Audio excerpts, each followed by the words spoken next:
बिस्मिल्लाहिर्रहमानिर्रहीम। मेरा नाम प्रोफेसर वजाद फ़ारूक है। आज हमारे साथ मौजूद हैं प्रोफेसर जुनैद साहब। Basically he is a mechanical engineer, PMS 2020 qualified. तो ये हमारी इस एकेडमी का हिस्सा है। जनरल साइंस एंड एबिलिटी के हवाले से ये बड़े एक्सपर्ट भी जाने जाते हैं इस एकेडमी के अंदर। तो आज इनसे हम जनरल साइंस एंड एबिलिटी के ओवरऑल पेपर का एनालिसिस देंगे और फिर उसके बाद डिफरेंट क्वेश्चंस के बारे में जानेंगे। तो sir please overall structure paper का क्या है उसके बारे में। थैंक यू वेरी मच जी, बहुत शुक्रिया। अगर आप ओवरऑल स्ट्रक्चर की बात करें पेपर की, तो इस दफ़ा बड़े होलिस्टिक अप्रोच उसने अपनाई है। ठीक है। देखिए उसने मतलब अगर हम साइंस की बात करें तो उसने हर पोर्शन को जो है एक अच्छी वेटेज देते हुए उसको ठीक है उसमें पेपर का हिस्सा बनाया है। उसके बाद अगर पहले ऐसा होता था कि जो मैथमेटिक्स था वो बेसिक मैथमेटिक्स या एनालिटिकल पोर्शन को वो डिस्कस करता था, लेकिन इस दफ़ा उसने इंटेलिजेंस बेस्ड पोर्शन जो है उसे हर सवाल में एक वेटेज दी है। अगर आप क्वेश्चन सेकंड देखें सेक्शन 2 का, तो उसका पूरा वो एक घूमता ही आपके एनालिटिकल पोर्शन की गिर्द है। और उससे ये है कि हम इस चीज़ को एज्यूम कर सकते हैं कि एग्जामिनर जो है वो एक होलिस्टिक अप्रोच अपनाता है। और उसके बाद अब बच्चों के लिए एक चॉइस की तरफ जाना जो है वो एक बड़ा मुश्किल हो गया कि वो अगर कोई मतलब सिलेक्टिव स्टडी करना चाहें तो उसके लिए उन्हें बहुत सोच समझ के टॉपिक्स जो हैं वो चूज़ करने पड़ते हैं। ठीक होगा। तो उसके बाद हम आ जाते हैं सर का जो एनालिसिस है वो बड़ा इसमें पेपर की स्ट्रेटजी जो है वो जनरल साइंस के पेपर को आप किस तरह से लेंगे। तो अब हम जो इसको आपका पेपर पता है जो पार्ट 2 है उसको 2 सेक्शंस के अंदर डिवाइड किया जाता है। जो फर्स्ट सेक्शन है उसको हम ओवरऑल डिस्कशन उसकी लेंगे। उसमें जो पहला क्वेश्चन है जिसके अंदर एक बड़ा इंपॉर्टेंट टॉपिक था रिन्यूएबल रिसोर्सेज ऑफ एनर्जी के ऊपर। तो सर इसके बारे में आपकी क्या राय है कि ये क्यों इंपॉर्टेंट है और इसके ऊपर तो बार बार क्वेश्चन पूछे जा रहे हैं। बिल्कुल सर, तो इसको किस तरह से टैकल किस तरह से जी जी बिल्कुल। इसमें एक चीज़ तो ये है कि देखिए उसने रिन्यूएबल एनर्जी तक हर साल ही वो किसी न किसी एंगल से पूछा है इसको। ठीक है, एक तो ये करंट अफेयर्स के लिहाज से भी रेलिवेंट है।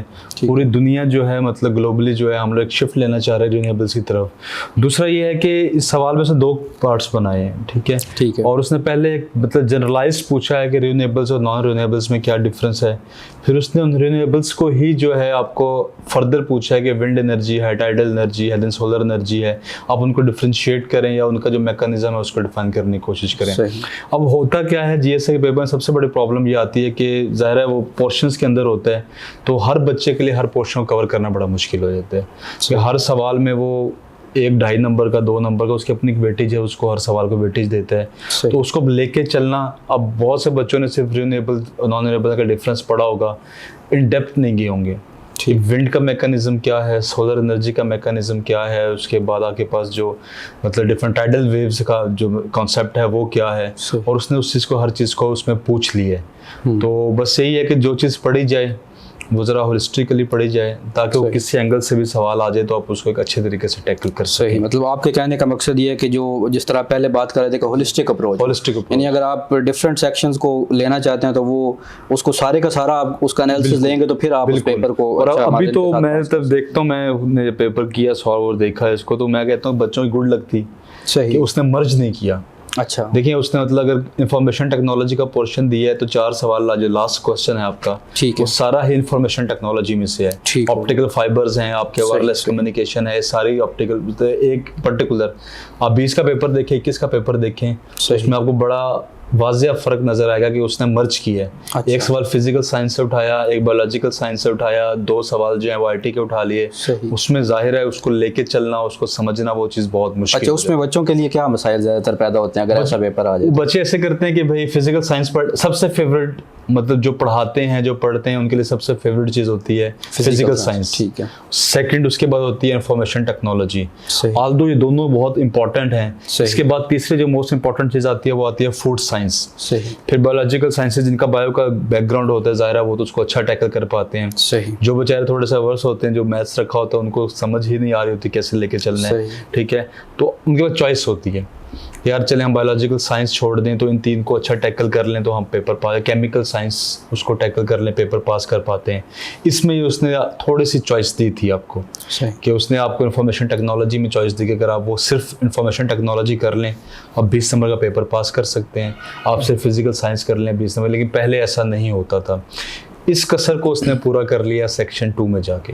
अच्छा, जब वो मैथ्स में गया आप देखें उसने मैथ्स में अब जो सेकंड क्वेश्चन था मैथ्स का उसने स्टार्ट किया एज बेस्ड क्वेश्चन से, और वो आपके पास फिर जंबल वर्ड्स पे आया, फिर उसके बाद वो सीरीज़ पे आया, और उसके बाद अगर पेपर क्वेश्चन 1 देखें तो उसने आपको मतलब पहले न्यूमेरिकल 2 क्वेश्चन दिए, साथ ही उसने आपको थ्योरी दे दी। अब थ्योरी ऐसा पोर्शन है कि मतलब मुझे ऐसा लगता है कि शायद 70% बच्चे इंटेंशनली स्किप कर देते हैं। यार ये तो आएगा नहीं, ये तो थ्योरी है, मैथमेटिक्स में थ्योरी कैसे आएगी। लेकिन देखिए उसने मतलब जनरल मेंटल एबिलिटी जो है उसको उसने अच्छा खासा एक वेटेज दी है। और फिर सबसे बड़ा प्रॉब्लम जो सिलेक्टिव स्टडी है, बिल्कुल सिलेक्टिव, तो एक तो होती है कि मतलब आप कुछ छोड़ दें, ज़्यादा पढ़ लें। कुछ ये होता है कि आप 50-50 पढ़ें, फिर उसमें ये होता है कि पेपर भी 50-50 में जाता है। आप वो जो मतलब 20 नंबर का पूरा पोर्शन है उसको कवर ही नहीं कर पाते। ये बहुत बड़ा इशू आता है जनरल साइंस एबिलिटी के पेपर के अंदर बच्चों के लिए। ठीक हो गया। अच्छा, दूसरा इसमें एक और क्वेश्चन था सेक्शन ए के अंदर, जो पहला क्वेश्चन है उसमें ही क्लाइमेट ऑफ अ प्लेस जो है वो कौन से फैक्टर्स होते हैं जो क्लाइमेट को मतलब करते हैं, उसके ऊपर इम्पैक्ट करते हैं। जी। तो इसके बारे में आपकी क्या राय है? हाँ जी, बिल्कुल। देखिए जनरल क्वेश्चन था, मतलब इस पर कोई कॉन्सेप्चुअल नहीं था, किसी किताब में मौजूद नहीं है। अच्छा। लेकिन कॉमन ऑब्जर्वेशन है, मतलब ये करंट अफेयर्स के साथ इसको लिंक किया है। करंट अफेयर के अंदर एक बड़ा प्रॉब्लम है क्लाइमेट का, और उसके साथ मतलब आपकी कॉमन ऑब्जर्वेशन क्या है? ऑब्जर्वेशन, आप सरगोदा में बैठे हुए हैं, वार्म वेदर है, आप यही एटीट्यूड पे जाते रहें, आप मरी जाएं, मरी से सवाद जाएं, कलाम जाएं, स्कर्दू जाएं, आपको इन्वायरमेंट में, क्लाइमेट में चेंज नजर आएगी। पहली बात तो ज्योग्राफी कि ज्योग्राफिया क्या है उस जगह का, उसका सी लेवल से कितना अप है, वो सी लेवल से कितना डाउन है। फिर माउंटेन्स, आपको पता है कि जो माउंटेनस एरियाज हैं वो गर्मियों में शदीद गर्म होते हैं, सर्दियों में शदीद ठंड होती है वहाँ पे। तो ये मतलब टोपोग्राफी जो है उसकी वो बड़ा इम्पैक्ट करती है। फिर आपका ग्रीन फॉरेस्ट, या जो एक मतलब एक फॉरेस्ट कवर है आपका, जहाँ दरख्त है, आम कॉमन ऑब्जर्वेशन है आपकी कि जहाँ दरख्त है वहाँ पे आपको जाहिर है ठंडक महसूस होती है, जहाँ दरख्त नहीं है वहाँ आपको ठंडक महसूस नहीं होती। फिर मैंने एक चीज़ में एक और लिखी, वो ये थी कि रेट ऑफ एवेपोरेशन। देखिए जो कोस्टल एरियाज होते हैं जहाँ पे करीब करीब मतलब बहुत सारी वाटर बॉडीज होती हैं जहाँ पर रैपिड एवेपोरेशन हो रही होती है, उससे क्या होता है, आपकी वाटर साइकिल इनिशिएट होती है, उससे बादल बनते हैं, कंडेंसेशन होती है और वहाँ पे रेनफॉल ज़्यादा होता है। तो ये वाटर बॉडीज़ की जो डिस्ट्रीब्यूशन है, जो आपके फॉरेस्ट कवर की, ग्रीन प्लांटेशन की जो डिस्ट्रीब्यूशन है, आपके माउंटेन्स की, आपकी जोग्राफी की जो डिस्ट्रीब्यूशन है, ये सारे कलेक्टिवली जो है आपके उस एरिया के क्लाइमेट को इम्पेक्ट करती हैं। सही। अच्छा, उसके बाद इसी सेक्शन के अंदर हमारा एक और क्वेश्चन था जिसके अंदर आप आर्टिफिशियल इंटेलिजेंस की पहले बात कर रहे थे। तो उसमें एक पूरा स्पेसिफिक उन्होंने क्वेश्चन पूछ लिया, आर्टिफिशियल इंटेलिजेंस है क्या, और फिर उसके बाद रोबोटिक्स के बारे में आप क्या जानते हैं। तो ये आर्टिफिशियल इंटेलिजेंस के ऊपर काफ़ी फोकस है, तो इसको बिल्कुल देखिए। आर्टिफिशियल इंटेलिजेंस तो मतलब इस वक्त अगर आप असेसमेंट्स देखें जो गुरुज कंसिडर किए जाते हैं CSS essay के, सही, और उनके हर एक के असेसमेंट में ये था कि आर्टिफिशियल इंटेलिजेंस जो है वो एक हॉट टॉपिक है CSS essay के लिए भी। अच्छा।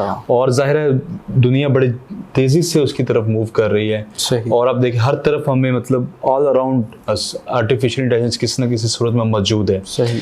अब उसने क्या पूछा, उसने आर्टिफिशियल इंटेलिजेंस पूछा। सही। और साथ ही उसने रोबोटिक्स जो उसकी सब ब्रांच है, आर्टिफिशियल इंटेलिजेंस की एक सब ब्रांच है रोबोटिक्स। अच्छा। और उसने रोबोटिक्स के बारे में आपसे थोड़ा सा ओवरव्यू ले लिया, चीज़ें पूछ ली। सही। अब what is artificial intelligence, elaborated concept है।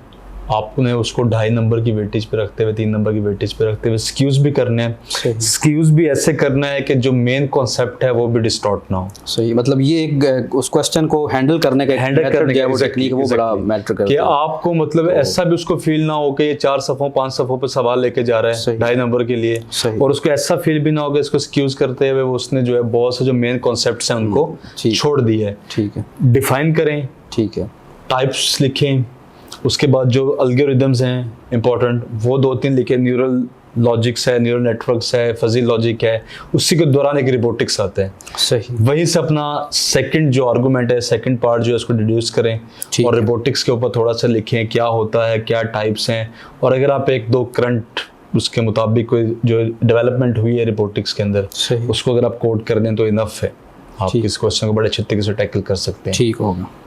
और दूसरा इसमें एक और था कि structure of a cell phone, जी उसको भी इन्होंने टच किया है। फिर उसके बाद ऑप्टिकल फाइबर केबल्स हैं, उसकी वर्किंग किस तरह से होती है, उनकी कम्युनिकेशन की वर्किंग। देखिए उसने हर चीज़ को 2 पार्ट्स में डिवाइड किया है। ठीक है। पहले उसने पूछा कि आपसे ऑप्टिकल फाइबर क्या है, ठीक, और फिर कैसे कम्युनिकेट करती है। सही। अब ऑप्टिकल फाइबर क्या है, सिंपली बात करें तो ऑप्टिकल फाइबर एक ऐसी मतलब ग्लास का ट्यूब है जिसके अंदर सिग्नल जो है in the form of light propagate करता है। सही। ये इसकी इनिशियल स्टेटमेंट होगी। उसके साथ साथ अगर आप उसको थोड़ा एक्सटेंड करना चाहें तो आप स्ट्रक्चर ड्रॉ कर सकते हैं। स्केच करना इज समथिंग एल्स, उसको एलेबोरेट करके लेके जाना वो कुछ और है। सही। बिकॉज स्केचिंग का सबसे बेहतरीन तरीका ये होता है जब थोड़े नंबर, सवाल के थोड़े नंबर हों, आपके पास डाटा ज़्यादा हो, सही, तो आप उसको स्केचिंग में ले जाए।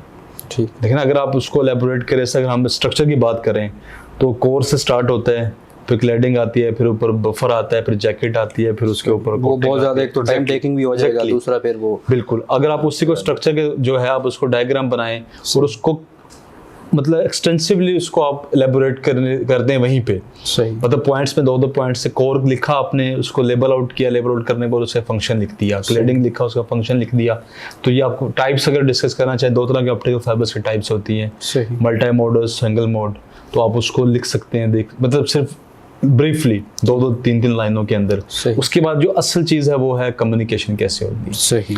ज़रा उसके लिए भी सबसे बेहतरीन चीज़ है कि आप स्केच करें, आप कम्युनिकेशन को स्केच करें कि अगर इलेक्ट्रिक सिग्नल आ रहा है, आपने उसको ट्रांसफ़र करना है लाइट सिग्नल में, फिर आपने उसके पर्टिकुलर एंगल, क्रिटिकल एंगल जिसको हम बोलते हैं, उसके अंदर उसके ज़रिए आपने उसको इंट्रोड्यूस करवाना है कोर में। फिर रोटरी इंटरनल रिफ्लेक्शन का मैकेनिज्म है, वो कैसे वर्क करेगा, फिर जब वो लाइट सिग्नल बाहर निकलेगा दोबारा कैसे वो इलेक्ट्रिक सिग्नल में कन्वर्ट होगा। फिर उसके बाद एक इसमें था एम्पलीफिकेशन। सही। कम्युनिकेशन में कि एक सिग्नल जो है जाहिर है जब वो लॉन्ग डिस्टेंस पे जा रहा है तो वो डिस्टॉर्ट होता जाता है। ठीक है। उसको एम्पलीफाई करने के लिए क्या तरीका होता है, बाय स्टैंडर्ड कितने किलोमीटर बाद आपको एम्पलीफायर लगाना चाहिए, ये सारी कम्युनिकेशन थी उसकी। और इस बंदे ने इसको स्केचिंग के लिहाज से और चंद छोटे छोटे पॉइंट्स के लिहाज से इसको अगर डिस्कस कर लिया है तो मेरे ख्याल में 1.5-2 सफ़े पे सवाल भी मुकम्मल हो जाता है। सही। और मेरे ख्याल में कुछ ऐसा कॉन्सेप्ट भी नहीं रहता कि जो कम्युनिकेशन से निकल रहा हो। ठीक। और दूसरा एक और बड़ा प्रॉब्लम हमारे जो एस्पायरेंट्स होते हैं उनको फेस करना पड़ता है, जो जनरल साइंस और एबिलिटी का पेपर है उसको अगर आप देखें सेक्शन ए तो वो हर पार्ट के 4 हिस्से होते हैं, तो टाइम मैनेजमेंट के हवाले से एक बड़ा इशू फेस करना पड़ता है स्टूडेंट्स को। तो उसको आप किस तरह से आप उनको गाइड करेंगे कि कितना टाइम एवरेजली एक टॉपिक को, एक क्वेश्चन को देना चाहिए ताकि वो उसकी सब्सटेंस भी कवर हो जाए, उसकी स्पिरिट भी ना लूज करे, और उसके बाद हमारा जो क्वेश्चन है उसका आंसर भी। देखिए हर सवाल की एक डिमांड होती है। ठीक है। ये कभी मतलब मैं इस चीज़ को नहीं मानता कि भाई आपने हर सवाल को एक ही उस पे पैटर्न पे लेके जाना है। ठीक है। अगर पहला सवाल आपने 4 सफ़ों पे हल किया तो अगला सवाल भी 4 सफ़ों पे जाना चाहिए। सही। हाँ ऐसा है कि आपको मतलब जाहिर है कि साहब अभी अगर क्योर पेपर के आप डिस्कशन करें, इसी से जीएसटी की तरह एक पेपर है एनवायरमेंट साइंसेज। सही। अगर आप उसको देखें तो उसमें उसने ऐसे क्वेश्चंस दिए हैं कि जिनको 4-5 सफ़ों पे भी एलेबोरेट करना बड़ा मुश्किल हो जाता है। सही। इकोसिस्टम का सवाल था, वो था उसको, तो ये मतलब आर्ट होती है जिसको आपको थोड़ा एक्सपेंड करना पड़ता है सवाल को। लेकिन ये भी नहीं कि आप हर सवाल, अगर पहला सवाल आपका 8 सफ़ों पे या 9 सफ़ों पे चला गया है, वो क्योंकि वो जस्टिफिकेशन मांग रहा था उसकी। सही। तो अगर वो अगला सवाल 4 पे जस्टिफाई होता है तो आपने कसम खाई हुई है कि आपने उसको 9 पे ही लेके जाना है। तो बेहतर ये होता है कि आप हर पार्ट को कवर करने की कोशिश करें। सही। पहले से माइंड सेट कर लें कि मैंने इतना लिखना है कि भी मेरा टाइम भी बच जाए और मेरा इसकी क्वालिटी कंप्रोमाइज़ ना हो, और वो आपको प्रैक्टिस से अंदाज़ा हो जाता है। जब आप पेपर से पहले थोड़ी सी प्रैक्टिस करते हैं, पेपर में बैठ के जब चीज़ को देखते हैं तो आपको अंदाज़ा हो जाता है यार जो बात पूछना चाह रहा है क्या मैं उसको जस्टिफाई कर पाया हूँ। तो बस ये कि बहुत ज़्यादा ना खींचे चीज़ों को, और एक अपने जहन में एक आइडिया बना लें कि पहले रफ पे चले जाएँ, 10-15 मिनट रफ को ज़रा डेडिकेट कर लें, उसमें वहाँ देखें कि आप कैसे अपने सवाल को लेके चल सकते हैं। जब आप रफ स्केचिंग कर लेंगे फिर आप जब उसको नीट पे उतारेंगे तो आपका बहुत सा टाइम बच सकता है। ठीक है। तो ये इसकी मतलब जो इसका ट्रिक है वो यही है कि भाई जिस चीज़ को पढ़ें और जिस चीज़ को लिखें उसको अपने कंट्रोल में रखें। ठीक। सबसे बड़ा